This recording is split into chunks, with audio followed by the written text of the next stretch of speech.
Movie opening ಸೀನಲ್ಲೇ ನಮಗೆ 4 ಸ್ಟೋರಿನ ಒಟ್ಟೊಟ್ಟಿಗೆ ತೋರಿಸ್ತಾರೆ. ಮೊದಲನೇ ಸ್ಟೋರಿ ಬಂದ್ಬಿಟ್ಟು ಅದೇ ಈ ಸಿಂಡ್ರೆಲಾ ಅಂತ ಒಂದು ಕತೆ ಗೊತ್ತಲ್ಲ, ಅದ್ರ ಬಗ್ಗೆ ತೋರಿಸ್ತಾರೆ. ಹೀಗೆ ಸಿಂಡ್ರೆಲಾನ ಸ್ಟೆಪ್ ಮದರು ಅವಳಿಗೆ ತೊಂದರೆ ಕೊಡ್ತಿದ್ದು, ಅವ್ರ ಮಕ್ಕಳು ಇಬ್ರು ಸೇರ್ಕೊಂಡು ಇವ್ರಿಗೆ ಯಾವ ರೀತಿ ತೊಂದರೆ ಕೊಡ್ತಿದ್ರು ಅದನ್ನ ತೋರಿಸ್ತಾರೆ. ಎರಡನೇ ಕಥೆಯಲ್ಲಿ ಜಾಕ್ ಅಂಡ್ ಜೈಂಟ್ ನ ತೋರಿಸ್ತಾರೆ. ಅದೇ ಇವ್ನಿಗೆ ಕೆಲವು ಬೀಜಗಳು ಸಿಗುತ್ತೆ, ಅದನ್ನ ಹಾಕಿದ ತಕ್ಷಣ ಅದು ಆಕಾಶಕ್ಕೆ ಹೋಗುತ್ತಲ್ಲ, ಅದ್ರ ಕಥೆನ ತೋರಿಸ್ತಾರೆ. ಒರಿಜಿನಲ್ ಸ್ಟೋರಿ ಬಂದ್ಬಿಟ್ಟು ಇವನ್ ಜೊತೆಗೆ ಇವ್ರ ತಾತ ಇರ್ತಾನೆ, ಆದ್ರೆ ಈ ಸ್ಟೋರಿಲಿ ಇವ್ರ ಅಮ್ಮ ಇರ್ತಾರೆ. ಇವರು ಕೂಡ ತುಂಬಾ ಬಡತನದಲ್ಲಿ ಇರ್ತಾರೆ. ಅದಲ್ದಲೆ ಒಂದು ಹಸುನು ಕೂಡ ಇವ್ರು ಸಾಕೊಂಡಿರ್ತಾರೆ. ನಮ್ಗೆ ಇಲ್ಲಿ ತಿನ್ನೋ ಗೊತ್ತಿಲ್ಲ, ಇದನ್ನೇಗೋ ಸಾಕ್ತಿಯಾ, ಇದನ್ನೇ ಮಾರ್ಬಿಟ್ಟು ದುಡ್ಡು ತಗೊಂಬರೋಣ ಅಂತ ಅವ್ರಮ್ಮ ಜಾಕಗೆ ಹೇಳ್ತಾ ಇರ್ತಾರೆ. ಇನ್ನೊಂದು ಕಥೆಯಲ್ಲಿ ನಮ್ಗೆ ಬೇಕರ್ನ ತೋರಿಸ್ತಾರೆ. ಬೇಕರು ಒಂದು ಅಂಗಡಿ ಇಟ್ಕೊಂಡು ಈ ಬಂದ್ಗಳನ್ನ ಮಾಡುವಂತಹ ಒಂದು ಅಂಗಡಿನ ನಡೆಸ್ತಾ ಇರ್ತಾನೆ. ತುಂಬಾ ಚೆನ್ನಾಗಿ ನಡೀತಾ ಇರುತ್ತೆ. ಬಟ್ ಆದ್ರೆ ಇವ್ರಿಗೆ ಮಕ್ಳಿರೋದಿಲ್ಲ, ಅದೊಂದೇ ತೊಂದರೆ ಆಗಿರುತ್ತೆ. ಇವ್ರಿಗೆ ಏನೇ ಆದ್ರೂ ಮಕ್ಳಾಗ್ತಾನೆ ಇರೋದಿಲ್ಲ, ಅದೊಂದು ಬೇಜಾರಿರುತ್ತೆ ಇವ್ರಿಗೆ. ಬೇಕರ್ನ ಸ್ಟೋರ್ಗೆ ಒಂದು ಹುಡುಗಿ ಬರುತ್ತೆ. ಈ ಹುಡುಗಿ ಯಾವಾಗ್ಲೂ ರೆಡ್ನು ಕೋಟ್ನ ಹಾಕೊಂಡಿರುತ್ತೆ. ಹಾಗಾಗಿ ಈ ಹುಡುಗಿನ ರೆಡ್ ಅಂತಾನೆ ಕರೆಯೋಣ. ಈ ಲಿಟಲ್ ರೆಡ್ ಯಾವಾಗ್ಲೂ ಬಂದ್ಬಿಟ್ಟು ಅಂಗಡಿಯಲ್ಲಿ ಬ್ರೆಡ್ ಗಳನ್ನ ತಿನ್ಕೊಂಡು ತಗೊಂಡು ಹೋಗ್ತಾ ಇರುತ್ತೆ. ಅವ್ರು ಕೂಡ ಈ ಹುಡುಗಿಗೆ ಏನು ಬೈಯೋದಿಲ್ಲ, ಯಾಕಂದ್ರೆ ಬೇಕರ್ನ ವೈಫ್ಗೆ ಮಕ್ಳು ಅಂದ್ರೆ ತುಂಬಾ ಇಷ್ಟ ಇರುತ್ತೆ. ಅವಳಿಗೆ ಮಕ್ಳು ಇರೋದಿಲ್ವಲ್ಲ, ಹಾಗಾಗಿ ಇಬ್ಬರು ತಗೊಂಡು ತಿನ್ಕೊಳ್ಳಿ ಅಂತ. ಮತ್ತೆ ಈ ಲಿಟಲ್ ರೆಡ್ಗೆ ಒಬ್ಳು ಅಜ್ಜಿ ಇರ್ತಾಳೆ, ಅವಳಿಗೂ ಕೂಡ ಇವಳು ಬ್ರೆಡ್ನ ತಗೊಂಡು ಹೋಗ್ತಾ ಇರ್ತಾಳೆ. ಮತ್ತೆ ಬೇಕರು ತನ್ನ ಅಂಗಡಿನೆಲ್ಲ ಕ್ಲೋಸ್ ಮಾಡ್ತಾ ಇರ್ಬೇಕಾದ್ರೆ ಆಗ ಸಡನ್ ಆಗಿ ಅಲ್ಲಿಗೆ ಒಂದು ವಿಚ್ ಬಂದ್ಬಿಡುತ್ತೆ. ಆ ವಿಚ್ ಹತ್ರ ನಮ್ಮ ಹತ್ರ ಈಗ ಬ್ರೆಡ್ ಇಲ್ಲ, ಖಾಲಿಯಾಗಿ ಹೋಗ್ಬಿಟ್ಟಿದೆ ಅಂದಾಗ, ನಾನು ಇಲ್ಲೇ ಬ್ರೆಡ್ ಕೇಳಕ್ ಬಂದಿಲ್ಲ ಕಣೋ, ನಿಂಗೊಂದು ವಿಷಯ ಹೇಳಕ್ ಬಂದಿದ್ದೀನಿ ಅಂತ ಆ ವಿಚ್ ಹೇಳ್ತಿರ್ತಾರೆ. ಅದೇನು ಅಂತ ಕೇಳಿದಾಗ ಈ ವಿಚ್ಗೆ ಈ ಫ್ಯಾಮಿಲಿ ಇರೋ ಬಗ್ಗೆ ಎಲ್ಲ ಗೊತ್ತಿರುತ್ತೆ, ಇಷ್ಟಿ ಎಲ್ಲ. ಆ ವಿಚ್ ಬಂದ್ಬಿಟ್ಟು ನಿನಗೆ ಎಂತಕ್ ಮಕ್ಳಾಗ್ತಿಲ್ಲ ಅಂತ ಗೊತ್ತಾ ಅಂದಾಗ, ಎಂತಕ್ಕಿಂತ ಇವನು ಕೇಳಿದಾಗ, ನಿನ್ ಫ್ಯಾಮಿಲಿ ಮೇಲೆ ಒಂದು ವಿಚ್ ಕರ್ಸಿದೆ, ಅದನ್ನ ಕೊಟ್ಟಿದ್ದು ನಾನೇ. ಇವನು ನೀವು ಕೊಟ್ರೆ ಎಂತ ಕೊಟ್ರಿ ಅಂದಾಗ, ನೀನ್ ಯಾವಾಗ ಚಿಕ್ಕವನಿದ್ದೋ ಆಗ ನಿಮ್ ತಂದೆ ಈ ಊರಿಗೆ ಬಂದು ಸೇರ್ಕೊಂಡಿದ್ರು. ಆದ್ರೆ ನಿಮ್ ತಾಯಿಗೆ ಇನ್ನೊಂದು ಮಗು ಆಗೋ ಒಂದು ಸ್ಟೇಜ್ ಅಲ್ಲಿ ಇತ್ತು. ಆದ್ರೆ ನಿಮ್ ತಾಯಿಗೆ ಒಂದು ಸ್ಪೆಷಲ್ ಆಗಿರೋ ಒಂದು ಎಲೆಗಳನ್ನ ತಿನ್ನೋ ಅಭ್ಯಾಸ ಇರ್ತಿತ್ತು. ಹಾಗಾಗಿ ನಿಮ್ ತಂದೆ ಏನ್ ಮಾಡ್ತಿದ್ರು, ನಮ್ಮ ಮನೇಲಿ ಬೆಳೆಸಿರೋ ಆ ಎಲೆಗಳನ್ನ ಕಿತ್ಕೊಂಡು ಹೋಗ್ತಿದ್ರು. ಹಾಗಾಗಿ ನನ್ನ ಅವ್ರಿಗೇನು ಬೈತಾನೂ ಇರ್ಲಿಲ್ಲ. ಎಲೆ ತಾನೇ ಕಿತ್ಕೊಂಡು ಹೋಗ್ಲಿ ಬಿಡು ಅಂತ ಸುಮ್ಮನೆ ಬಿಡ್ತಿದ್ದೆ. ಆದ್ರೆ ನಿಮ್ ತಂದೆ ಒಂದಿನ ನಮ್ಮ ತಾಯಿ ಕೊಟ್ಟಿರೋ ಒಂದು ಮ್ಯಾಜಿಕಲ್ ಬೀನ್ಸ್ ನ ಕಿತ್ಕೊಂಡು ಹೊಂಟೋಗ್ಬಿಟ್ರು. ಇದರಿಂದ ನನಗೊಂದು ಶಾಪ ಬಂದ್ಬಿಡ್ತು. ಹಾಗಾಗಿ ನಾನು ಒಂದು ವಿಚ್ ಆಗಿ ಬದಲಾಗೋದೆ. ನಾನು ವಿಚ್ ಆಗಿ ಬದಲಾಗಿರೋದ್ರಿಂದ ನಾನು ನಿಮ್ಮ ಫ್ಯಾಮಿಲಿಗೆ ಒಂದು ಶಾಪನ ಕೊಟ್ಟೆ, ಇನ್ಮೇಲೆ ನಿಮ್ಮ ವಂಶ ಯಾವತ್ತೂ ಕೂಡ ಬೆಳಿಬಾರ್ದು ಅಂದ್ಬಿಟ್ಟು. ಮತ್ತೆ ಹಾಗೆ ನಿಮ್ ತಂದೆಗೆ ಹುಟ್ಟಿರೋ ಇನ್ನೊಂದು ಮಗುನ ನಾನು ಎತ್ಕೊಂಡು ಹೋಗ್ಬಿಟ್ಟೆ. ಅಂದ್ರೆ ಇಲ್ಲಿ 4ನೇ ಸ್ಟೋರಿ ಗೊತ್ತಾಗುತ್ತೆ ನಮ್ಗೆ. ಅದು ಯಾವುದು ಅಂದ್ರೆ ರುಪೆನ್ಸಲ್ ಅಂತ ಒಂದು ಸ್ಟೋರಿ ಇದೆಯಲ್ಲ, ಅದೇ ಉದ್ದು ಜಡೆ ಇರುತ್ತೆ, ಯೆಲ್ಲೋ ಕಲರ್ ಆಗಿ ಒಂದು ಟವರ್ ಮೇಲೆ ಇಟ್ಟಿರ್ತಾಳೆ, ಯಾರಿಗೂ ಕಂಡಿರಂಗೆ. ಆ ಸ್ಟೋರಿ ಇವಾಗ ಇಲ್ಲಿ ಅಪ್ಲೋಡ್ ಆಗುತ್ತೆ. ಇವನು ಕೂಡ ನನ್ಗೆ ಬ್ರದರ್ ಇದಾನ ಅಂತ ಕೇಳಿದಾಗ, ಇಲ್ಲ ನಿನಗೆ ಬ್ರದರ್ ಇಲ್ಲ, ನಿನಗೆ ತಂಗಿ ಇರೋದು ಅಂತ. ಅದಕ್ಕೆ ಅವನು ಎಲ್ಲಿ ತೋರ್ಸು ನಿನ್ ತಂಗಿನ ಅಂದಾಗ, ನಿನ್ ತಂಗಿನೆಲ್ಲ ತೋರ್ಸಕ್ಕಾಗಲ್ಲ, ಬೇಕಾದ್ರೆ ನೀ ಶಾಪನ ಮುರಿಯೋಕೆ ನಾನೊಂದು ಪರಿಹಾರ ಕೊಡ್ತೀನಿ ಅಂತಾನೆ. ಇವನು ಕೂಡ ಏನದು, ಸರಿ ನಾನು ಮಾಡ್ತೀನಿ ಏನ್ ಹೇಳಿ ಅಂದಾಗ, ಇನ್ನು 3 ದಿನದ ಒಳಗಡೆ ಬ್ಲೂ ಮೂನ್ ಬರುತ್ತೆ. ಆ ಬ್ಲೂ ಮೂನ್ ಬರೋದು ಒಳಗಡೆ ನೀನು ನನಗೆ ನಾನು ಹೇಳುವಂತ 4 ವಸ್ತುಗಳನ್ನ ತಗೊಂಬಂದು ಕೊಡ್ಬೇಕು. ಮೊದಲನೇದು ಒಂದು ಹಾಲಿನಂತಿರೋ ಒಂದು ಹಸು, ಎರಡನೇದು ಒಂದು ಪ್ಯೂರ್ ಕೆಂಪಾಗಿರೋ ಒಂದು ಶಾಲು, ಮೂರನೇದು ಗೋಲ್ಡನ್ ಕಲರ್ ಇರೋ ಒಂದು ಕೂದಲು, 4ನೇದು ಚಿನ್ನದಂತೆ ಹೊಳೆಯೋ ಒಂದು ಶೂ. ಈ 3 ತಗೊಂಡ್ಬಂದು ನನಗೆ ಕೊಟ್ರೆ ನನ್ ಮೇಲಿರುವ ಶಾಪ ಕ್ಲಿಯರ್ ಆಗುತ್ತೆ, ಮತ್ತೆ ನಿನ್ ಮೇಲಿರೋ ಶಾಪನು ರಿಟರ್ನ್ ಆಗುತ್ತೆ. ಇದೆಲ್ಲ ಆದ್ಮೇಲೆ ನಿಮ್ಗೆ ಮಗುನು ಕೂಡ ಆಗುತ್ತೆ ಅಂತಾರೆ. ಇದನ್ನ ಕೇಳಿ ಖುಷಿಯಾಗಿ ಸರಿ ನಾನು ತಗೊಂಡ್ ಕೊಡ್ತೀನಿ ಅಂತಾರೆ. ಈ ಕಡೆ ಜಾಕ್ ಇದ್ದಾನಲ್ಲ, ಅವ್ರ ತಾಯಿ ಈ ಹಸುನ ಮಾರ್ಬಿಟ್ಟು ಸ್ವಲ್ಪ ದುಡ್ಡು ತಗೊಂಬ, ಇದರಿಂದ ನಾವು ಜೀವನ ನಡೆಸ್ಬೋದು ಅಂದ್ಬಿಟ್ಟು ಆ ಹಸುನ ಮಾರಕ್ಕೆ ಅಂತ ಕಳಿಸ್ತಾ ಇರ್ತಾರ ಅವ್ನ. ಈ ಕಡೆ ಮತ್ತೆ ಸಿಂಡ್ರೆಲಾನ ತೋರಿಸ್ತಾರೆ. ಇವ್ರು ಸ್ಟೆಪ್ ಬಂದವರು ಅವ್ರ ಮಕ್ಳೆಲ್ಲ ಅದೇ ರಾಜನ ಒಂದು ಪಾರ್ಟಿ ಇರುತ್ತಲ್ಲ, ಅದಕ್ಕೆ ಹೋಗ್ತಾ ಇರ್ತಾರೆ. ಅದಕ್ಕೆ ಇವಳನ್ನ ನೀನೇನ್ ಬೇಡ ಇಲ್ಲೇರು, ನೀನ್ ಕಲ್ಸ್ತೊಳಿದ್ದಂಗಿದ್ಯಾ ಹಂಗೆ ಅಂತ ಬಂದ್ಬಿಟ್ಟು ಇವಳನ್ನ ಅಲ್ಲೇ ಮನೇಲಿ ಇಕ್ಸ್ಬಿಟ್ಟು ಅವ್ರ ಪಾಡಿ ಹೊರಟೋಗ್ಬಿಡ್ತಾರೆ. ಇವಳು ಕೂಡ ಬೇಜಾರಾಗ್ಬಿಟ್ಟು ಇವ್ರ ಅಮ್ಮನ ಸಮಾಧಿ ಹತ್ರ ಹೋಗ್ತಾಳೆ. ಸಮಾಧಿ ಹತ್ರ ಹೋಗ್ಬಿಟ್ಟು ಹತ್ಕೊಂಡು ತನ್ಗಾಗಿದ್ನೆಲ್ಲ ಹೇಳ್ತಾ ಇರ್ತಾಳೆ. ಈ ಕಡೆ ಬೇಕಾರಿದ್ದಾನಲ್ಲ, ಅವನು ಆ ವಿಚಾರಲ್ಲಿರುವಂತಹ ಎಲ್ಲಾ ವಸ್ತುಗಳನ್ನ ತಗೊಂಬರಕ್ಕೆ ಅಂತ ಹೋಗ್ತಾ ಇರ್ತಾನೆ. ಅವ್ರ ಹೆಂಡತಿ ಕೂಡ ಒಂದು ಕೋಟ್ನ ಕೊಡ್ತಾಳೆ ಹಾಕೊಂಡು ಹೋಗುವಂತ. ಆದ್ರೆ ಇದು ಬೇಡ ಅಂತಾನೆ, ಯಾಕಂದ್ರೆ ಅದು ಅವ್ರ ತಂದೆದು, ನಮ್ಮ ತಂದೆಯಿಂದನೇ ನಂಗೆ ಈ ಪರಿಸ್ಥಿತಿ ಬಂದಿದ್ದು, ಇದು ಬೇಡ ಅಂತ ಬಿಸಾಕ್ತಾನೆ. ಆದ್ರಿಂದ ಈ ಮ್ಯಾಜಿಕಲ್ ಬೀನ್ಸು ಆಚೆ ಬರುತ್ತೆ. ಅವಳು ಕೂಡ ಎತ್ಕೊಂಡ್ಬಿಟ್ಟು ಇದೇ ತಾನೇ ವಿಚ್ ಹೇಳಿದ ಮ್ಯಾಜಿಕಲ್ ಬೀನ್ಸ್ ಅಂದ್ಬಿಟ್ಟು ಅದನ್ನ ಎತ್ತಿಕ್ಕೋತಾನೆ. ಅವನು ಬೇಕಾದ್ರೂ ಅದನ್ನ ಹುಡುಕೊಂಡು ಕಾಡ್ ಒಳಗಡೆ ಬರ್ತಾನೆ. ಕಾಡ್ ಒಳಗಡೆ ಬಂದಾಗ ಈ ಲಿಟಲ್ ರೆಡ್ ಇದ್ದಾಳಲ್ಲ, ಅವಳನ್ನ ನೋಡ್ತಾನೆ. ಅವಳ ಹತ್ರ ನೋಡಿದಾಗ ಈ ಪ್ಯೂರ್ ಆಗಿರೋ ಒಂದು ರೆಡ್ ಶಾಲ್ ಇರುತ್ತೆ. ಆಗ ಅಲ್ಲಿಗೆ ಬಿಚ್ ಬಂದ್ಬಿಟ್ಟು ಹೋಗು ಅಲ್ಲೇ ಇದೆ, ಹೋಗು ತಗೋತ್ನ ಅಂದಾಗ, ಹೋಗಿ ನೀನೇ ತಗೊಂಬರ್ತಾ, ಏಂತಕ್ಕೆ ನನ್ನ ಕಳಿಸ್ತಾ ಇದೆಯಾ ಅಂದಾಗ, ನೋಡು ನಾನು ಅದನ್ನ ಮುಟ್ಟಿದ್ರೆ ಅದು ಯೂಸ್ ಆಗಲ್ಲ ಕಣೋ. ಅಂದ್ರೆ ಈ 4 ವಸ್ತುಗಳಲ್ಲಿ ವಿಚ್ ಯಾವ್ದಾರ ಇದೊಂದೊಂದು ಮುಟ್ಟಿದ್ರು ಕೂಡ ಆ ಕರ್ಸು ವರ್ಕ್ ಆಗೋದಿಲ್ಲ. ಹಾಗಾಗಿ ನಾನು ಅದನ್ನ ಮುಟ್ಟಂಗಿಲ್ಲ ಅಂದ್ಬಿಟ್ಟು ಹೋಗಿ ನೀನು ತಗೊಂಡ್ಬಿಟ್ಟು ಹೇಳಿ ಅಲ್ಲಿಂದ ಹೊರಟೋಗ್ಬಿಡ್ತಾಳೆ. ಇವನು ಕೂಡ ಆ ಹುಡುಗಿ ಹತ್ರ ಹೋಗ್ತಾನೆ. ಹೇಗಿದ್ಯಾ, ನಾಷ್ಟ ಮಾಡ್ದೆ ಹಂಗೆ ಅಂದ್ಬಿಟ್ಟು ಆ ಹುಡುಗಿ ಹತ್ರ ಇರೋ ರೆಡ್ ಶಾಲ್ನ ಕಿತ್ಕೊಳ್ಳಕ್ ಟ್ರೈ ಮಾಡ್ತಾನೆ. ಅವಳು ಕೂಡ ಜೋರಾಗಿ ಕಿರ್ಚಾಡ್ಬಿಡ್ತಾಳೆ. ಇದರಿಂದ ಅಮ್ಮ ತಾಯಿ ತಗೋ, ನೀನು ಶಾಲು ಬೇಡ ಏನು ಬೇಡ ಅಂದ್ಬಿಟ್ಟು ಅವಳಿಗೆ ಅದನ್ನ ಹಾಕ್ಬಿಟ್ಟು ಅಲ್ಲಿಂದ ಶಿಸ್ತಾಗಿ ಹೊಂಟೋಗ್ಬಿಡ್ತಾನೆ. ಅವಳಿಗೆ ಅದನ್ನ ವಾಪಸ್ ಕೊಟ್ಬಿಟ್ಟು ಇವ್ನ ಪಾಡಿ ಇವ್ನು ಮುಂದೆ ಬರ್ತಿರ್ಬೇಕಾದ್ರೆ ಇವನಿಗೆ ಮತ್ತೆ ವೈಫ್ ಸಿಗ್ತಾಳೆ. ಏಂತಕ್ಕೆ ಇಲ್ಲಿಗೆ ಬಂದೆ ಅಂದಾಗ ನಾನು ಕೂಡ ನಿಂಗೆ ಸಹಾಯ ಮಾಡಕ್ ಬಂದೆ ಅಂತಾಳೆ. ಇಲ್ಲ ನೀನ್ ಪರವಾಗಿಲ್ಲ, ನೀನ್ ಮನೆಗೆ ಹೋಗು, ನಾನು ನೋಡ್ಕೋತೀನಿ, ಇದು ನಮ್ಮ ತಂದೆ ಮಾಡಿರೋ ಕಿತಾಪತಿ ಕೆಲಸ, ನಾನು ನೋಡ್ಕೋತೀನಿ ಹೋಗು ಅಂತ ಅವಳನ್ನ ಕಳಿಸ್ತಾ ಇರ್ತಾನೆ. ಅವಳು ಕೂಡ ಒಪ್ಕೋತಾನೆ ಇರೋದಿಲ್ಲ. ಆಗ ಅಲ್ಲಿಗೆ ಜಾಕ್ ಬರ್ತಾನೆ. ಎಲ್ಲ ಮೂವಿನೂ ಲಿಂಕ್ ಮಾಡ್ಬಿಟ್ಟವ್ರೆ ಅಂತ ಹೇಳಿದ್ದೀನಿ. ಅಲ್ಲಿಗೆ ಜಾಕು ಆ ಹಸುನ ತಗೊಂಡು ಮಾರಕ್ಕೆ ಅಂತ ಹೋಯ್ತಾ ಇರ್ತಾನಲ್ಲ, ಅದು ಪ್ಯೂರ್ ವೈಟ್ ಆಗಿರುತ್ತಲ್ಲ, ಹಾಗಾಗಿ ಜಾಕ್ ಹತ್ರ ಹೋಗ್ಬಿಟ್ಟು ಎಲ್ಲಿಗೆ ಹೋಗ್ತಿದ್ದೀವಿ ಹಸುನ ಕರ್ಕೊಂಡು ಅಂದಾಗ, ನಾನು ಇದನ್ನ ಮಾರಕ್ಕಿಂತ ಹೋಗ್ತಾ ಇದ್ದೀನಿ ಅಂದಾಗ, ಸರಿ ಈ ಹಸುನ ನಾನು ತಗೋತೀನಿ, ನನಗೆ ಕೊಡ್ತೀಯ ಅಂದಾಗ, ಸರಿ ನನಗೇನು ಕಾಸು ಕೊಡ್ರಿ ನಾನು ಕೊಡ್ತೀನಿ ಅಂತ ಹೇಳ್ತಾನೆ. ಆದ್ರೆ ಇವ್ರ ಹತ್ರ 1 ರೂಪಾಯಿನೂ ಕಾಸಿರೋದಿಲ್ಲ. ಹಾಗಾಗಿ ಜಾಕ್ ಹತ್ರ, ನೋಡು ಜಾಕ್, ನಮ್ಮ ಹತ್ರ ಕಾಸಿಲ್ಲ, ಆದ್ರೆ ಈ ಮ್ಯಾಜಿಕಲ್ ಪಿನ್ಸ್ ಇದೆ, ಇದನ್ನ ತಗೊಂಡು ನೀನು ನಮ್ಗೆ ಈ ಹಸುನ ಕೊಡು ಅಂತಾನೆ. ಇದನ್ನ ಇಟ್ಕೊಂಡು ನಾನೇನ್ ಮಾಡ್ಲಿ ಅಂದಾಗ, ಇದು ನಾರ್ಮಲ್ ಆಗಿರೋ ಒಂದು ಬೀಜ ಅಲ್ಲ, ತುಂಬಾ ಸ್ಪೆಷಲ್ ಬೀಜ, ಈ ಭೂಮಿ ಮೇಲೆ ಹಾಕಿ ನೋಡು, ನಿಂಗೆ ಏನೊಂಥರ ಸ್ಪೆಷಲ್ ಸಿಗುತ್ತೆ ಅಂತಾನೆ. ಅವನಿಗೂ ಕೂಡ ಆ ಹಸುನ ಮಾರಕ್ಕೆ ಇಷ್ಟ ಇರೋದಿಲ್ಲ. ಹಾಗಾಗಿ ಆ ಬೀನ್ಸ್ನ ಇಸ್ಕೊಂಡು ನಾನು ಮತ್ತೆ ನನ್ನ ಹಸು ಕರ್ಕೊಂಡು ಹೋಗಕ್ಕೆ ದುಡ್ಡು ತಗೊಂಡ್ ಬರ್ತೀನಿ ಅಂತ ಹೇಳ್ಬಿಟ್ಟು ಅಲ್ಲಿಂದ ಹೊಂಟೋಗ್ಬಿಡ್ತಾನೆ. ಇವರು ಕೂಡ ಖುಷಿಯಾಗಿ ಹೋಗ್ತಾರೆ, ಒಂದು ಹಸು ಸಿಕ್ತಲ್ಲ ಅಂದ್ಬಿಟ್ಟು. ಆ ಹಸುನ ಅವ್ರ ಹೆಂಡತಿ ಕೈ ಕೊಟ್ಬಿಟ್ಟು, ನೋಡು ನಾನು ಬೇರೆ ವಸ್ತುಗಳು ಹುಡ್ಕೊಂಬರಕ್ಕಂತ ಹೋಗ್ತೀನಿ, ನೀನ್ ಪಾಡಿ ನೀನು ಹಸು ಕರ್ಕೊಂಡು ಮನೆಗೆ ಹೋಗು ಅಂತ ಹೇಳಿ ಅವಳನ್ನ ಕಳಿಸ್ಬಿಡ್ತಾನೆ. ಮತ್ತೆ ಆ ದೇಶದ ಒಬ್ಬ ರಾಜ್ಕುಮಾರನ ತೋರಿಸ್ತಾರೆ. ಆ ರಾಜ್ಕುಮಾರ ಯಾವ್ದೋ ಒಂದು ವಾಯ್ಸ್ನ ಕಳ್ಕೊಂಡು ಅದನ್ನ ಫಾಲೋ ಮಾಡ್ಕೊಂಡು ಅದ್ರ ಹತ್ರ ಹೋಗ್ತಾ ಇರ್ತಾನೆ. ಅಲ್ಲಿ ಹೋಗಿ ನೋಡಿದಾಗ ಒಂದು ಹೊತ್ತು ಟವರ್ ಹತ್ರ ರೂಪಾಯಿಂದಲೂ ಆಡಾಡ್ಕೊಂಡು ಕೂತಿರ್ತಾನೆ. ಅವಳು ನೋಡಿದ ತಕ್ಷಣ ಇಷ್ಟ ಆಗಿ ಹೋಗ್ಬಿಟ್ಟಿರುತ್ತೆ. ಹಾಗೆ ನೋಡ್ತಾಳೆ, ಅವಳು ಉದ್ದ ಕೂದಲಿಂದ ಈ ಬಿಚ್ಚು ಮೇಲ್ಗಡೆ ಹೋಗ್ತಾ ಇರ್ತಾಳೆ. ಬೇಕರ್ನ ತಂಗಿ ಯಾರು ಅಲ್ಲ, ಇವಳನ್ನ ಬಿಚ್ಚು ಸಾಕ್ತಾ ಇರ್ತಾಳೆ. ಇವಳನ್ನ ನೋಡ್ಬಿಟ್ಟು ಇವಳನ್ನ ಆಮೇಲೆ ಮೀಟ್ ಮಾಡೋಣ ಅನ್ಬಿಟ್ಟು ಅಲ್ಲಿಂದ ಹೊಂಟೋಗ್ಬಿಡ್ತಾನೆ. ಇಲ್ಲಿ ಆ ರೆಡ್ ಲೈಟ್ ಅವ್ರ ಮನೆ ಹತ್ರ ಬಂದಿರ್ತಾಳೆ. ಅವ್ರ ಮನೆ ಒಂಥರ ಮರದೊಳಗಡೆ ಇರುತ್ತೆ. ಒಳಗಡೆ ಹೋಗ್ಬಿಟ್ಟು ಅವ್ರ ಅಜ್ಜಿನ ಹುಡುಕ್ತಿರ್ಬೇಕಾದ್ರೆ ಅಲ್ಲಿ ಒಂದು ಉಲ್ಫ್ ಇರುತ್ತೆ. ಏನಪ್ಪ ವಿಷಯ ಅಂದ್ರೆ, ಆ ಉಲ್ಫು ಇವ್ರ ಅಜ್ಜಿನ ತಿನ್ಕೊಂಡ್ಬಿಟ್ಟಿರುತ್ತೆ. ಹಾಗಾಗಿ ಇವಳು ಕೂಡ ತಿಂದಾಕ್ಬಿಡುತ್ತೆ. ಇವಳು ಜೋರಾಗಿ ಕಿರ್ಚಿರೋದ್ರಿಂದ ಅವಳು ಮನೆ ಮುಂದೆನೆ ಪಾಸ್ ಆಗ್ತಿದ್ದ ಬೇಕರ್ಗೆ ಈ ವಾಯ್ಸ್ ಕೇಳ್ಬಿಟ್ಟು ಹಾಗಾಗಿ ಒಂದು ಕತ್ತಿನ ತಗೊಂಡು ಈ ಮನೆ ಒಳಗಡೆ ಬರ್ತಾನೆ. ಮನೆ ಒಳಗಡೆ ಬಂದು ನೋಡಿದಾಗ ಉಲ್ಫ್ ಅವ್ರನ್ನ ತಿನ್ಬಿಟ್ಟು ಮನ್ಗಿರುತ್ತೆ. ಬಟ್ ಆದ್ರೆ ಅವ್ರು ಹೊಟ್ಟೆ ಒಳಗಡೆ ಇನ್ನೂ ಬದುಕಿರ್ತಾರೆ. ಹಾಗಾಗಿ ಆ ಉಲ್ಫ್ನ ಸಾಯಿಸಾಕ್ಬಿಡ್ತಾನೆ. ಅಲ್ಲೇ ಸಾಯಿಸಾಕ್ಬಿಟ್ಟು ಅವ್ರಿಬ್ರನ್ನ ಕಾಪಾಡ್ತಾರೆ. ಆ ರೆಡ್ ಲೈಟ್ ಅಲ್ಲೂ ಕೂಡ ನನ್ನ ಕಾಪಾಡಿದಕ್ಕೆ ಟ್ಯಾಂಕ್ ಅಂದ್ಬಿಟ್ಟು ಅವನಿಗೆ ಆ ರೆಡ್ ಶಾಲ್ ಇದೆಯಲ್ಲ ಅದನ್ನ ಕೊಟ್ಬಿಡ್ತಾಳೆ. ಇದರಿಂದ ಅವನಿಗೂ ಫುಲ್ ಖುಷಿಯಾಗಿ ಹೋಗ್ಬಿಡುತ್ತೆ. ಮತ್ತೆ ನಮ್ಗೆ ಜಾಗ್ತ ತೋರಿಸ್ತಾರೆ. ಏನೇನು ತಂದಿದೆಯಲ್ಲ, ಕಾಸನ್ನ ತಗೊಂಬಂದ್ರೆ ಇದು ಮ್ಯಾಜಿಕಲ್ ಬೀಸ್ ಅಂತಾಳೆ. ಮ್ಯಾಜಿಕಲ್ ಬೀಸ ನಿಮ್ಮ ಅಜ್ಜಿ ಪಿಂಡ ಬಾಯಿಲಿ ಇದ್ಬಿಟ್ಟು ಆ ಪಿನ್ಸ್ ನಂಗೆ ಬಿಸಾಕ್ಬಿಡ್ತಾಳೆ ಸೈಡಿಗೆ. ಬಿಸಾಕ್ಬಿಟ್ಟು ಅವ್ನಿಗೆ ಸರ್ಸರಿ ಕೊಯ್ದು ಅವನ್ನ ಮನೆಯಲ್ಲಿ ಕೂಡ ಹಾಕ್ತಾರೆ. ಅವ್ನು ಕೂಡ ಬೇಜಾರಾಗಿ ಮಾಡ್ಕೋತಾನೆ. ಇಲ್ಲಿ ನೈಟ್ ಆಗ್ತಿದ್ದಂಗೆ ಸಿಂಡ್ರಲ್ಲ ಆ ಪಾರ್ಟಿಯಿಂದ ಓಡ್ ಬರ್ತಾ ಇರ್ತಾಳೆ. ಯಾಕೆಂತ ನಮಗೆ ಗೊತ್ತು, ಅವಳು ರಾಜ್ಕುಮಾರ್ ಜೊತೆ ಡ್ಯಾನ್ಸ್ ಆಡಿರ್ತಾಳೆ. ರಾಜ್ಕುಮಾರ್ಗೆ ಇವಳು ಇಷ್ಟ ಆಗಿರ್ತಾಳೆ. ಹಾಗಾಗಿ ಇವಳು ನನ್ನ ನಿಜ ರೂಪ ಗೊತ್ತಾಗ್ಬಿಟ್ರೆ ತೊಂದರೆ ಆಗ್ಬಿಡುತ್ತೆ ಅನ್ಬಿಟ್ಟು ಅಲ್ಲಿಂದ ಓಡ್ ಬರ್ತಾ ಇರ್ತಾಳೆ. ಇವನು ಹಿಡಿಯಕ್ಕೆ ಅಂತ ನೋಡ್ತಾನೆ, ಆಗೋದಿಲ್ಲ, ತಪ್ಪಿಸ್ಕೊಂಡ್ಬಿಡ್ತಾಳೆ. ತಪ್ಪಿಸ್ಕೊಂಡು ಈ ಕಾರ್ಡ್ ಒಳಗಡೆ ಓಡ್ ಬರ್ತಾ ಇರ್ತಾಳೆ. ಈ ಇವಳಿಗೆ ಬೇಕರ್ನ ವೈಫ್ ಸಿಗ್ತಾಳೆ. ವೈಫು ಇವಳನ್ನ ಕಾಲ್ ನೋಡಿದಾಗ ಆ ಗೋಲ್ಡನ್ ಶೂ ಇರುತ್ತೆ. ಹಾಗಾಗಿ ಆ ಗೋಲ್ಡನ್ ಶೂ ನಾನು ಕೊಡ್ತೀಯಾ ಹಂಗೆ ಹಿಂಗೆ ಅಂತ ಕೇಳೋ ಅಷ್ಟರಲ್ಲಿ ಅವಳು ಓಡೋಗ್ತಾ ಇರ್ತಾಳೆ. ಈ ಕಡೆ ಆ ಹಸುನು ಓಡೋಗ್ಬಿಡುತ್ತೆ. ಇವಳು ಹಸುನ ಹಿಡಿಯೋಣ ಅಂತ ಓಡೋಗ್ಬಿಡ್ತಾಳೆ. ಇಲ್ಲಿಗೆ ಒಂದಿನ ಮುಗಿದು ಹೋಗ್ಬಿಡುತ್ತೆ. ಸೀನ್ ಕಟ್ಟಕ್ಕೆ ನಾಳೆ ಬೆಳಗ್ಗೆ ತೋರಿಸ್ತಾರೆ. ಜಾಕ್ನ ತಾಯಿ ನೋಡ್ತಿದ್ದಂಗೆ ಅಲ್ಲಿ ಎಷ್ಟೊಂದು ಉದ್ದವಾಗಿ ಬೆಳ್ಕೊಂಡಿರೋ ಒಂದು ಗಿಡ ಇರುತ್ತೆ. ಅದ್ರ ಮೇಲ್ಗಡೆ ಜಾಕ್ ಹೋಗ್ಬಿಟ್ಟು ಕೆಲವು ಚಿನ್ನನ ತಗೊಂಡ್ಬಂದ್ಬಿಟ್ಟು ಸೀದಾ ಬೇಕರ್ ಹತ್ರ ಬರ್ತಾನೆ. ಬೇಕರ್ ಹತ್ರ ಬಂದ್ಬಿಟ್ಟು, ನೋಡು ನಾನು ನಿಂಗೋಸ್ಕರ ಹಣ ತಂದಿದ್ದೀನಿ, ನನ್ನ ಹಸು ನಂಗೆ ವಾಪಸ್ ಕೊಟ್ಬಿಡು ಅಂತ ಕೇಳ್ತಾನೆ. ಹಾಗಾಗಿ ಅವನು ನನ್ನ ಹಸುನ ನಾನು ಹೆಂಡತಿಗೆ ವಾಪಸ್ ಕೊಟ್ಬಿಟ್ಟೆ ಅಂದಾಗ, ನಿನ್ಗೆ ಇನ್ನೂ ಬೇಕಾದ್ರೆ ಚಿನ್ನ ಬೇಕಾದ್ರೆ ಕೇಳು ನಾನು ಕೊಡ್ತೀನಿ ಅಂದ್ಬಿಟ್ಟು ಶಿಸ್ತಿಗೆ ಇನ್ನೂ ಚಿನ್ನ ತಗರೋ ಕೊಂಡೋಗ್ಬಿಡ್ತಾನೆ. ಇವನವನ್ನ ತಡಿತಾ ಇರ್ತಾನೆ, ಅವ್ನು ಹೊಂಟೆ ಹೋಗ್ಬಿಡ್ತಾನೆ. ಹಾಗಾಗಿ ಅವ್ನ ವೈಫ್ ಬಂದ್ಬಿಟ್ಟು ನನ್ನಿಂದ ಹಸು ಕಾಣೆ ಆಗೋಯ್ತು, ಮಿಸ್ ಆಗೋಯ್ತು ಅಂದಾಗ ಅವ್ನು ಸರಿಯಾಗಿ ಬೈತಾ ಇರ್ತಾನೆ. ಕರೆಕ್ಟಾಗಿ ನೋಡ್ಕೊಂಬರ್ತಾನೆ, ನೀ ಕೈ ಕೊಟ್ಟಾದ್ಮೇಲೆ ಹೇಗೆ ನೋಡ್ಕೊಬೇಕು ಅಂತ. ಹಾಗಾಗಿ ಇವನು ಸರಿ ನಿಮ್ಮ ಮನೆಗೆ ಹೋಗೋ, ನಾನು ಮತ್ತೆ ಹುಡ್ಕೊಂಬರ್ತೀನಿ ನಾನು ಅಂದ್ಬಿಟ್ಟು ಇವಳನ್ನ ಕಳಿಸ್ತಾ ಇರ್ತಾನೆ. ಈ ಕಡೆ ನಾವು ಇಬ್ರು ರಾಜ್ಕುಮಾರ್ನ ನೋಡ್ತೀವಿ. ಒಬ್ಬ ಬಂದ್ಬಿಟ್ಟು ಸಿಂಡ್ರೆಲ್ನ ಮದುವೆ ಆಗೋ ರಾಜ್ಕುಮಾರ, ಇನ್ನೊಬ್ಬ ಬಂದ್ಬಿಟ್ಟು ರೂಪಾಯನ್ಸಲ್ನ ಮದುವೆ ಆಗೋ ಒಬ್ಬ ರಾಜ್ಕುಮಾರ. ಇವರಿಬ್ರು ಒಂದೇ ರಾಜ್ಯದವರು. ಅವರಿಬ್ರು ಕೂಡ ಅವ್ರವ್ರ ಸ್ಟೋರಿನ ಲವ್ ಸ್ಟೋರಿನ ಹೇಳ್ತಾ ಇರ್ತಾರೆ. ಇದನ್ನ ಇವಳು ಕೇಳಿಸ್ಕೊತಾ ಇರ್ತಾಳೆ. ಬೇಕರ್ನ ವೈಫ್ ಕೇಳಿಸ್ಕೊತಾ ಇರ್ತಾಳೆ. ಈ ತರ ನಂಗೊಂದು ಹುಡುಗಿ ಸಿಕ್ಕಿದ್ಲು, ಅವಳು ಕೂದಲು ಉದ್ದ ಇದೆ, ನೋಡಕೊಂಡ್ಲ ಶೈನಿಂಗ್ ಆಗಿ ಒಂಥರ ಬ್ರೌನ್ ಕಲರ್ ಚೆನ್ನಾಗಿದೆ ಅಂತ. ಇವಳಿಗೆ ಗೊತ್ತಾಗುತ್ತಲ್ಲ ಈ ಬ್ರೌನ್ ಕಲರ್ ಆಗಿರುವಂತ ಕೂದಲು ಬೇಕು ಅಂದ್ಬಿಟ್ಟು ಶಿಸ್ತಾಗಿ ನೈಟ್ ಆಗ್ತಿದ್ದಂಗೆ ಆ ಮನೆ ಹತ್ರ ಹೋಗ್ತಾಳೆ. ರೂಪಾಯನ್ಸಲ್ಲಿರೋ ಮನೆ ಹತ್ರ. ಅಲ್ಲಿ ಹೋಗ್ಬಿಟ್ಟು ಸೇಮ್ ಇವನ್ ಮಾತಾಡ್ದಂಗೆ ಮಾತಾಡ್ಬಿಡ್ತಾಳೆ. ಹಾಗಾಗಿ ಅವಳು ಆ ಕೂದಲಿನ ಕೆಳಗಡೆಗೆ ಹಾಕ್ತಾಳೆ, ಯಾರೋ ಬಂದಿದ್ದಾರೆ ಅಂದ್ಬಿಟ್ಟು. ಹಾಗಾಗಿ ಏನ್ ಮಾಡ್ತಾಳೆ ಅಂದ್ರೆ ಆ ಕೂದಲಿನ ಕಟ್ ಮಾಡ್ಕೊಂಡು ತಗೊಂಡು ಹೋಗ್ಬಿಡ್ತಾಳೆ. ತಗೊಂಡು ಹೋಗ್ತಿರ್ಬೇಕಾದ್ರೆ ರಾಜ್ಕುಮಾರಿ ಕಾಣಿಸ್ತಾಳೆ. ರಾಜ್ಕುಮಾರಿಯನ್ನು ಕೂಡ ಹಿಡಿಯೋಣ ಅಂತ ನೋಡ್ತಾಳೆ, ಬಟ್ ಆಗೋದಿಲ್ಲ. ಅವಳು ಶಿಸ್ತಾಗಿ ಹೋಗ್ಬಿಡ್ತಾಳೆ. ಇಲ್ಲಿ ಆ ಹಸುನ ಕರ್ಕೊಂಡ್ ಬರ್ತಾ ಇರ್ತಾನೆ. ಇವನ್ಗೆ ಹೆಂಡತಿ ಸಿಗ್ತಾಳೆ. ಹೆಂಡತಿ ಕೂಡ ನಾನು ಈ ತರ ಒಂದು ಕೂಲಿನ ತಗೊಂಡ್ಬಂದಿದ್ದೀನಿ ಅಂತಾನೆ. ಅವನಿಗೂ ಕೂಡ ಖುಷಿ ಆಗುತ್ತೆ. ಮತ್ತೆ ಆಗ ಅಲ್ಲಿಗೆ ಜಾಕ್ ಬರ್ತಾನೆ. ಜಾಕ್ ಇನ್ನೊಂದ್ ಸ್ವಲ್ಪ ಚಿನ್ನದ ಮೊಟ್ಟೆ ಎಲ್ಲ ತಗೊಂಡ್ಬಂದ್ಬಿಟ್ಟಿರ್ತಾನೆ. ತಗೊಳ್ಳಿ ನನ್ನ ಹಸು ನನಗೆ ವಾಪಸ್ ಕೊಡಿ ಅಂತ.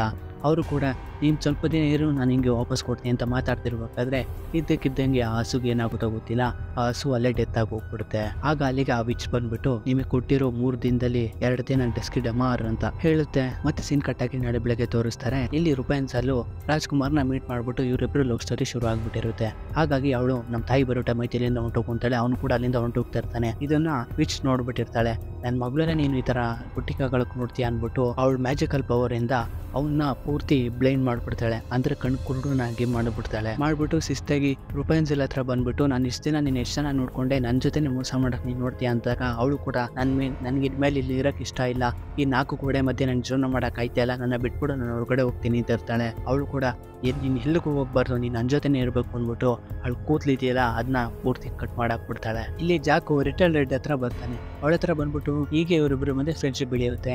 ನೋಡು ನಾನು ಈ ತರ ಒಂದ್ ಜಾಗಕ್ಕೆ ಹೋಗಿದ್ದೆ, ಅಲ್ಲಿ ಸಿಕ್ತು ಅಂತ. ಬಟ್ ಅವಳು ಇದನ್ನೇ ಅದು ನಂಬ್ತಾರೆ ಅಂತ ಎಲ್ಲ. ಇವನು ಕೂಡ ಇಲ್ಲ ನಾನೊಂದು ಬೀಚನ್ನ ಹಾಕಿದ್ದೆ, ಅದು ಸೀದಾ ಆಕಾಶ ಕನೆಕ್ಟ್ ಆಯ್ತು, ಅಲ್ಲೇ ನನಗೆ ಸಿಕ್ಕಿದ್ದು ಅಂತ ಇರ್ತಾನೆ. ಆದ್ರೆ ಅವಳು ಇದನ್ನ ನಂಬ್ತಾನೆ ಇರೋದಿಲ್ಲ. ಸರಿ ಹಾಕಿದ್ರೆ ನಾನು ಹಿಂಗೆ ಇನ್ನೊಂದೇನು ತಗೊಂಡ್ಬರ್ತೀನಿ, ಏನ್ ತರ್ಲಿ ಅಂದಾಗ ಅವಳು ಕೂಡ ಒಂದು ತಂಬೂರಿನ ತರ ಕೇಳ್ತಾಳೆ. ಅವನು ಕೂಡ ಸರಿ ಆಯ್ತಿರು ನನಗೆ ತಗೊಂಡ್ಬರ್ತೀನಿ ಅಂದ್ಬಿಟ್ಟು ಶಿಸ್ತಾಗಿ ಅದ್ರ ಮೇಲ್ಗಡೆ ಹೋಗ್ಬಿಟ್ಟು ಅದನ್ನ ತಗೊಂಡು ಕೆಳಗಡೆ ಬರ್ತಾ ಇರ್ತಾನೆ. ಇವ್ನ ಹಿಂದೆ ಒಂದು ಜಾಯಿಂಟ್ ಬರ್ತಾ ಇರುತ್ತೆ, ನನ್ನ ತಂಬೂರಿನ ಎತ್ಕೊಂಡು ಹೋಗ್ತಾ ಇದೆಯಾ ಅಂತ. ಇದರ ಹೆಸರು ಏನಂತ ಕರೀತಾರೆ ಗೊತ್ತಿಲ್ಲ ನನಗೆ, ಒಟ್ನಲ್ಲಿ ತಂಬೂರಿ ಅಂತ ನಾನು ಹೇಳ್ತಾ ಇದ್ದೀನಿ. ಅದು ಕೂಡ ಇವನ್ನ ಹಿಡಿಯೋಕೆ ಅಂತ ಬರ್ತಿರ್ಬೇಕಾದ್ರೆ ಇವ್ನು ಬೇಗ ಕೆಳಗಡೆ ಬಂದ್ಬಿಟ್ಟು ಒಂದು ಕೊಡ್ಲಿಯಿಂದ ನಾನೇ ಹಿಡಿಯೋಕೆ ಬರ್ತೀನಿ ಅಂದ್ಬಿಟ್ಟು ಆ ಗಿಡನ ಕತ್ತರಿಸಾಕ್ಬಿಡ್ತಾನೆ. ಇದರಿಂದ ಅದು ಶಿಸ್ತ ಕೆಳಗಡೆ ಬಿದ್ಬಿಟ್ಟು ಆ ಜಾಯಿಂಟ್ ಕೂಡ ಅಲ್ಲೇ ಸತ್ತೋಗ್ಬಿಡುತ್ತೆ. ಮತ್ತೆ ನೈಟ್ ಆಗ್ತಿದಂಗೆ ಮತ್ತೆ ಆ ಸೆಂಡ್ರಲ್ಲ ಹೋಗ್ಬಿಟ್ಟು ಆ ಪಾರ್ಟಿನ ಅಟೆಂಡ್ ಮಾಡಿರ್ತಾಳೆ. ಪುನಃ ಅಲ್ಲಿಂದ ತಪ್ಪಿಸ್ಕೊಂಡು ಓಡ್ ಬರ್ತಾ ಇರ್ತಾಳೆ.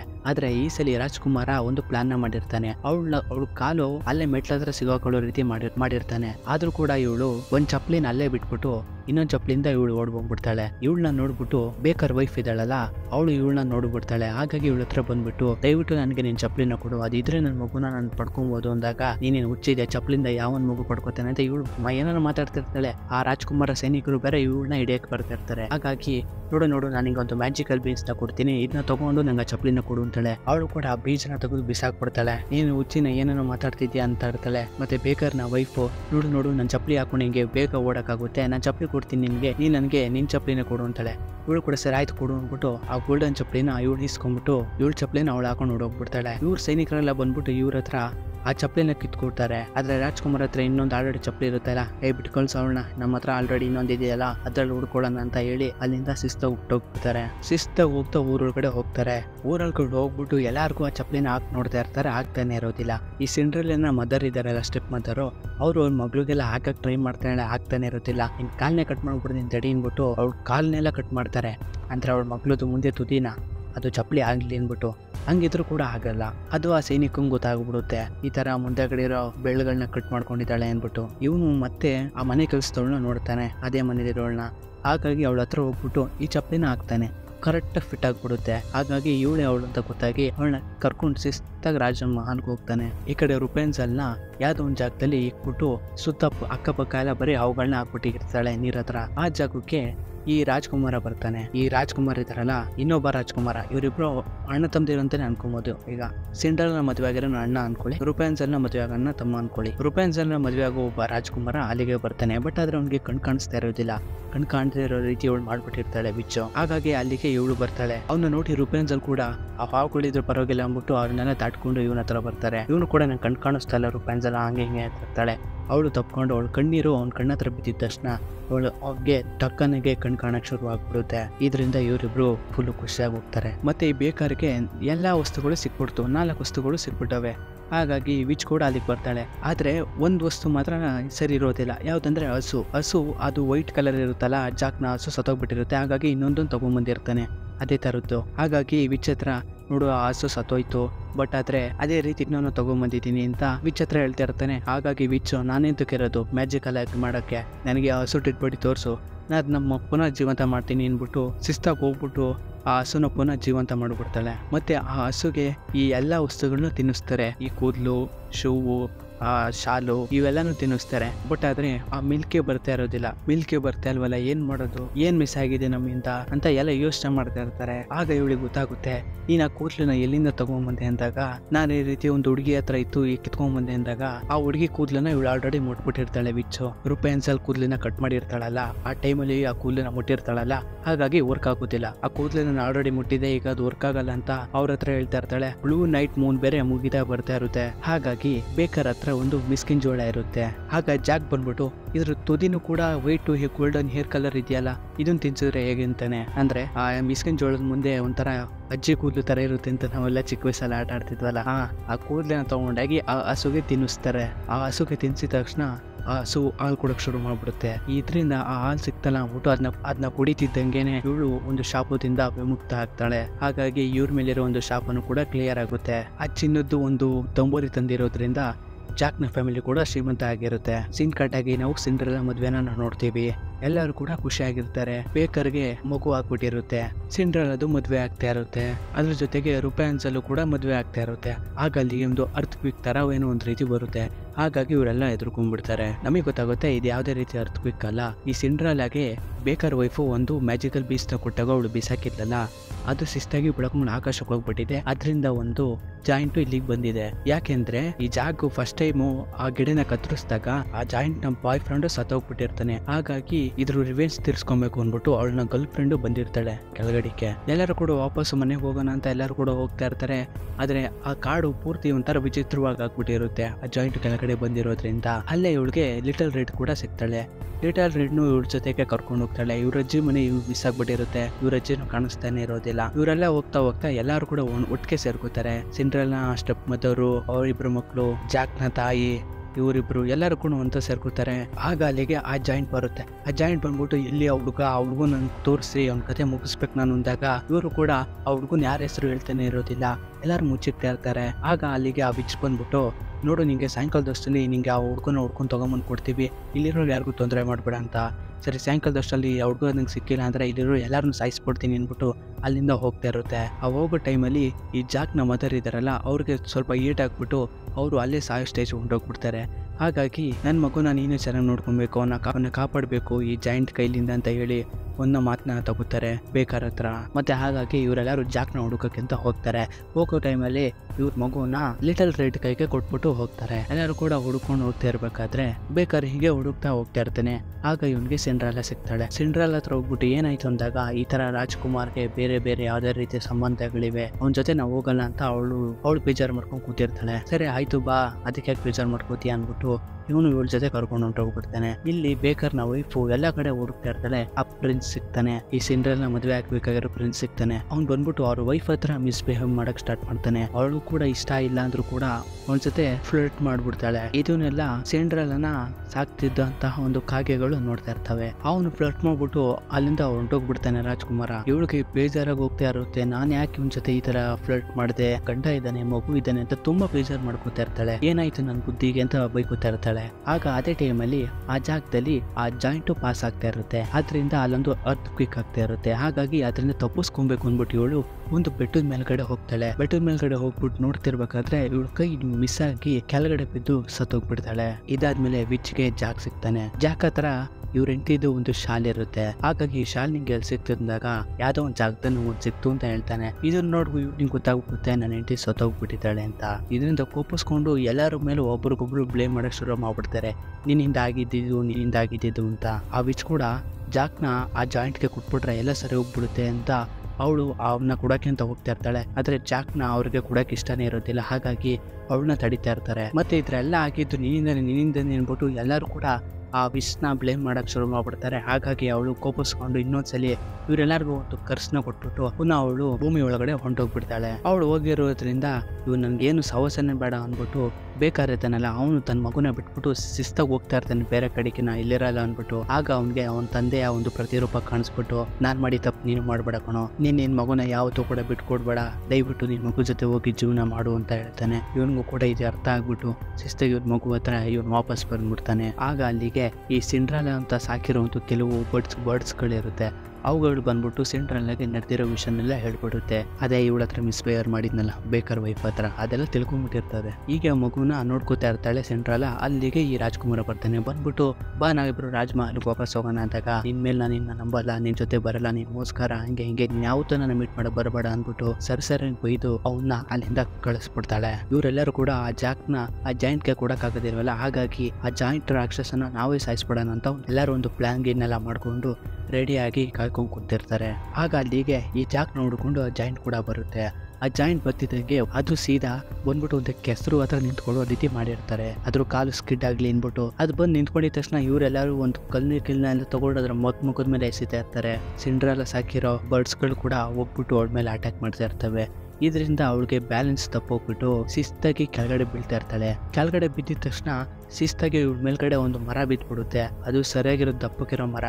ಆ ಮರ ಬಿದ್ದಿರೋದ್ರಿಂದ ಆ ಜಾಯಿಂಟು ಅಲ್ಲೇ ಸತ್ತೋಗ್ಬಿಡುತ್ತೆ. ಇವರೆಲ್ಲರೂ ಕೂಡ ಖುಷಿಯಾಗಿ ಹೋಗ್ಬಿಡ್ತಾರೆ, ಜಾಕ್ನ ಕಾಪಾಡ್ದು ಈ ಜಾಯಿಂಟ್ನ ಸಾಯಿಸ್ತು ಅಂದ್ಬಿಟ್ಟು. ಈಗ ಇಲ್ಲಿರೋರು ಯಾರಿಗೂ ಫ್ಯಾಮಿಲಿನೇ ಇರೋದಿಲ್ಲ. ಆ ಲಿಟಲ್ ರೆಡ್ ಗರ್ಲ್ಗೆ ಅವ್ರ ಅಜ್ಜಿ ಇರೋದಿಲ್ಲ, ಈ ಬೇಕರ್ಗೆ ಅವಳ ವೈಫ್ ಇರೋದಿಲ್ಲ, ಆ ಜಾಕುಗೆ ಅವ್ರ ಅಮ್ಮ ಇರೋದಿಲ್ಲ, ಈ ಸಿಂಡ್ರೆಲ್ಲಾಗೆ ಅವಳ ಫ್ಯಾಮಿಲಿ ಇದ್ರು ಕೂಡ ಇಲ್ಲದೆ ಇರೋ ತರ. ಹಾಗಾಗಿ ಇವರೆಲ್ಲ ಕೂಡ ಈಗ ಒಂದು ಫ್ಯಾಮಿಲಿ ಆಗ್ತಾರೆ. ಬೇಕಾದ್ರು ಇವ್ರನ್ನೆಲ್ಲರನ್ನು ಸಾಕೊಬೇಕು ಅಂತ ಡಿಸೈಡ್ ಮಾಡ್ಕೋತಾನೆ. ಇಲ್ಲಿಗೆ ಈ ಮೂವಿ ಮುಗಿಯುತ್ತೆ. ಹೇಗಿತ್ತು ಮೂವಿ? ಒಂಥರ ಡಿಫ್ರೆಂಟ್ ಆಗಿತ್ತಲ್ಲ. ಈ 3 ಕಥೆಗಳು ಮಿಕ್ಸ್ ಆಗಿ ಮಾಡಿರೋಂಥ ಮೂವಿ ಹೇಗಿದೆ ಕಣ್ರಪ್ಪ. ಈ ಮೂವಿ ಏನಾದ್ರು ನಿಮ್ಗೆ ಇಷ್ಟ ಆಗಿದ್ದೆ ಒಂದು ಲೈಕ್ ಮಾಡಿ, ಒಂದು ಸಬ್ಸ್ಕ್ರೈಬ್ ಮಾಡಿ. ಇಲ್ಲ ಅಂದರೆ ಡಿಸ್ಲೈಕ್ ಮಾಡಿ, ಪರವಾಗಿಲ್ಲ. ಒಂದೇ ಸಲ ನಿಮ್ಗೆ ಇಷ್ಟ ಆಗೋ ಥರನೇ ಇನ್ನೊಂದು ಮೂವಿ ತೊಗೊಂಬರ್ತೀನಿ. ಅದಕ್ಕೋಸ್ಕರ ನೀವು ಮಾಡಬೇಕಾಗಿರೋದಿಷ್ಟೇ, ಈ ಚಾನಲ್ನ ಸಬ್ಸ್ಕ್ರೈಬ್ ಮಾಡಿಟ್ಕೊಳ್ಳೋದೊಂದೇ. ಸರಿ, ಮುಂದಿನ ವೀಡಿಯೋ ಜೊತೆ ನಿಮ್ಮನ್ನು ಎಂಟರ್ಟೈನ್ಮೆಂಟ್ ಮಾಡೋಕ್ಕೆ ಮತ್ತೆ ಬರ್ತೀನಿ. ಅಲ್ಲಿವರೆಗೂ take care, love you all.